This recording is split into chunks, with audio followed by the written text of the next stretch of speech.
ይህ አዋዜ ሰበር ነው። ፕሬዚደንት ዶናልድ ትራምፕ ኢራኖችን እንክት አድርገን ልናደባያቸው ነው አለው። ትራምፕ ተቋርጦ የነበረውን የ13 ቀናት መደዳ ድብደባ ሊያድስ የሚችል ቅጥቀጣ ኢራን ላይ ሊቀጥሉ መሆናቸውን የተናገሩት ኢራን ያለ ወጉና ያለ ልማዷ ትናንት በድንገት ተነስታ በዮርዳኖስ የአሜሪካ ኃይሎች ዞታ ላይ ያልታሰበ ድንገተኛ ጥቃት በመሰንዘሯ ነው። ዮርዳኖስ ከድንገተኛ ሩምታ ራሷን ለመጠበቅ በነበሯት ጥቂት ደቂቃዎች እንዲህም እንዲያም ብላ 5 የኢራን ቦሊስቲኮችን መታመጣሏን አስታውቃለች። ኢራን ለወትሮ የመከላከል ውጊያ እንጂ ቀድማ የማጥቃት እርምጃ ስትወስድ የትናንቱ የመጀመሪያው ነው። ቴህራን ሚሳኤሎቹን የተኮሰችው የአሜሪካና የሳውዲ አረቢያ ጣምራ የጦር ጀቶች በምህጻረ ቃል ፒኤምኤፍ ተብሎ የሚታወቀውን ኢራን አቀፍ ሕዝባዊ ንቅናቄ ኃይሎች 20 አባላትን ከገደሉ በኋላ ነው። 32 አቁስለዋል። የአሜሪካ ማዕከላዊ ዕዝ እንደገለጸው በመላው ኢራን የሚገኙ በርካታ በነሱ አገላለጽ የአሸባሪዎች ሎጂስቲክስና የጦር መሳሪያ ማከማቻ ስፍራዎች ተደብድበዋል። ይህ በእንዲህ እንዳለ የኢራን ባለሥልጣኖች ባለፉት 2 ሳምንታት ውስጥ አሜሪካንን አንድም ጊዜ ድርድር የጠየቅናት ሁኔታ የለም ሲሉ አስታወቁም። መግለጫውን የሰጡት ምክትል የአገሪቱ ውጭ ጉዳይ ሚኒስትር ካዝም ጋሪባባዳ ናቸው። ፕሬዚደንት ዶናልድ ትራምፕ ግን ኢራን ድርድር እያለች ልትሞት ነው ሲሉ መግለጻቸው አይዘነጋም ከቀናት በፊት። በነገራችን ላይ ፕሬዚደንት ትራምፕ አየር ኃይላቸው ከሳውዲ ጋር ክንፍ ገጥሞ የደበደበውን በኢራቅ ኢራን አቀፍ ሺዓዊ ሚሊሻን የዓለም ነቀርሳ ብለውታል። ተጨማሪ ድብደባዎች በተቀጽላ ኃይሎች ላይ ሊካሄድ እንደሚችልም ፍንጭ ሰጥተዋል። ይህ በእንዲህ እንዳለ የየመን ሐውቲዎች የቀይ ባሕሩን ባቤል ማንዴብ መተላለፊያ ስጋት ላይ መጣላቸው ለግብፅ ትልቅ ዕድል መክፈቱ ተገለጸ። ምክንያቱም የመርከብ አገልግሎት ኢንዱስትሪዎች ሐውቲዎች የሳውዲን መርከቦች እንመታለን ብለው ከዛቱ ወዲህ አዲስ አማራጭ መተላለፊያዎች በመፈለግ ላይ በመሆናቸው ነው። አሁን የሳውዲ ብቻ ሳይሆን የሌሎች አገራትን መርከቦች ከህንድ ውቅያኖስ ወደ ሜዲትራንያን ለማለፍ ስዊስ ቦይን እየተጠቀሙ ነው፣ ወይም ሜዲትራንያን ዳርቻ ላይ ከሚገኘው ኬሪር ወደብ እየጫኑ ነው። ሳውዲ አረቢያ ኬሪር ወደብ ድረስ የተዘረጋ የድፍድፍ ነዳጅ ዘይት ማስተላለፊያ ቧንቧ አላት። ካፕላር የተሰኘው የባሕር ንግድ ተንታኝ ባልደረባ አሚና ባክር እንደሚሉት ሴት ናቸው።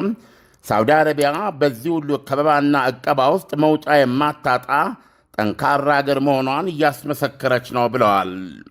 በግብፅ የሜዲትራንያን ዳርቻ ሲዲ ኬሪር የሚቀርበው የነዳጅ መጠን መጨመር በራሱ ትልቅ ነገር ቢሆንም ለኤዥያ ለሚቀርበው ድፍድፍ ነዳጅ ዘይት ባቤል ሜንዴብን 100% ይተካል ማለት ግን አይደለም ሲሉም ያስገነዝባሉ።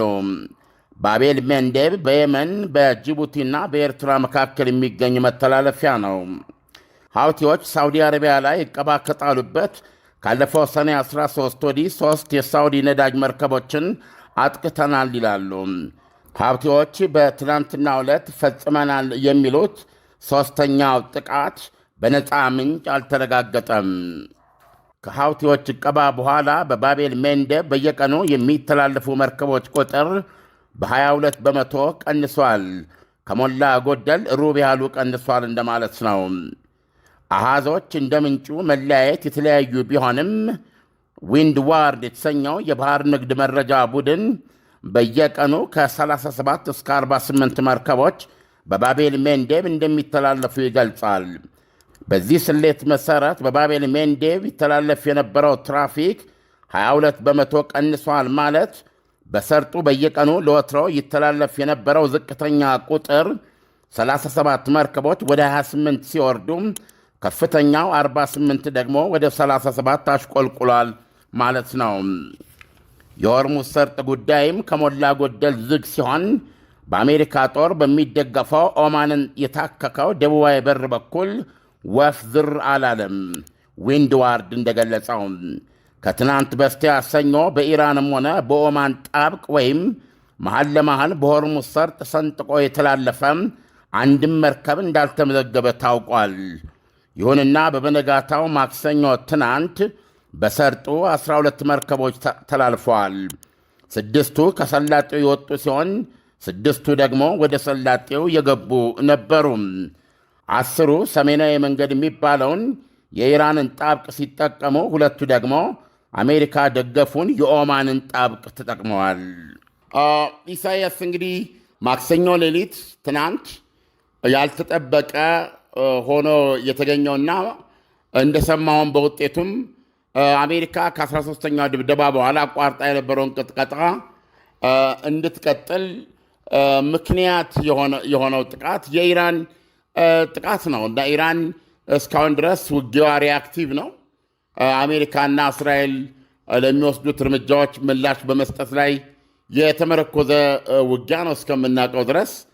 ትናንትና ግን በራሷ ተነሳሽነት ዮርዳኖስ ላይ በሚገኘው የአሜሪካ ይዞታ ላይ ድንገተኛ ማጥቃት ሰንዝራለች።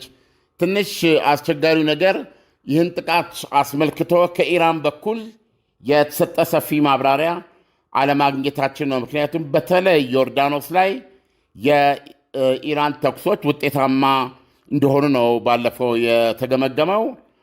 እንደምታውቀው የዚህ ታድ የሚባለው ሚሳኤል ራዳር እስከ $5 ቢሊዮን የሚያወጣ እሱን መትቻለው በተጨባጭ ነው የምትለው። በይፋም አሜሪካ እውቅና ሰጥተዋለች። 3 ወታደሮች ተገለውባታል። እንደገና ደግሞ ዘኒውዮርክ ታይምስ የአሜሪካን ምንጮችን ገልጾ በርካታ ሄሊኮፕተሮች መደምሰሳቸውንና እንደዚሁም ወታደሮች መቁሰላቸውን ገልጾ ነበረ። በኋላ ላይ አሜሪካ ወደ 100 ወታደሮች እንደቆሰሉባት መግለጿ ይታወቃል። አሁን እንደውም ካልተሳሳትኩ ወደ 140 ሲሉ ያረሙት ይመስለኛል። ነገር ግን 96 በመቶ ተሽሏቸው ወይም ይሄ ቀጥታ የጥይት ሳይሆን ከፍንዳታ ጋር የተያዘ የመሳሰለ ቀላል ስለነበረ ወደ ስራ ተመልሰዋል የሚል መግለጫ መስጠታቸው ይታወሳል። እነዚህ ሁሉ ተደምረው የደረሱ ጉዳቶች የት ነው ብለህ ብትለኝ እዚሁ ዮርዳኖስ ላይ ነው እና ትናንት ኢራን ያልተጠበቀ ነው። ምክንያቱም ቅድም እንዳልኩ በአሜሪካ ወይም እስራኤል ኦፍኮርስ እስራኤል ላይ እንኳ ለምን ሄዝቦላ ወደ ሊባኖስ ላይ ተኮሽ በሚል በራሷ ተነሳሽነት ተኩስ ጀምራ እንደነበር ሪከርዶች አሉን። በአሜሪካ ኢላማዎች ላይ ግን ኢራን እስካሁን ድረስ በራሷ ተነሳሽነት ቀዳሚ አጥቂ የሆነችበት ሁኔታ የለም። ትናንት ያንን አድርጋለችና ያንን ድንገተኛ እርምጃ መውሰዷ ብቻ ሳይሆን በመውሰዷስ ምንድን ነው ያገኘችው? ለምን በጣም እርግጠኛ ሆኖ መናገር ይቻላል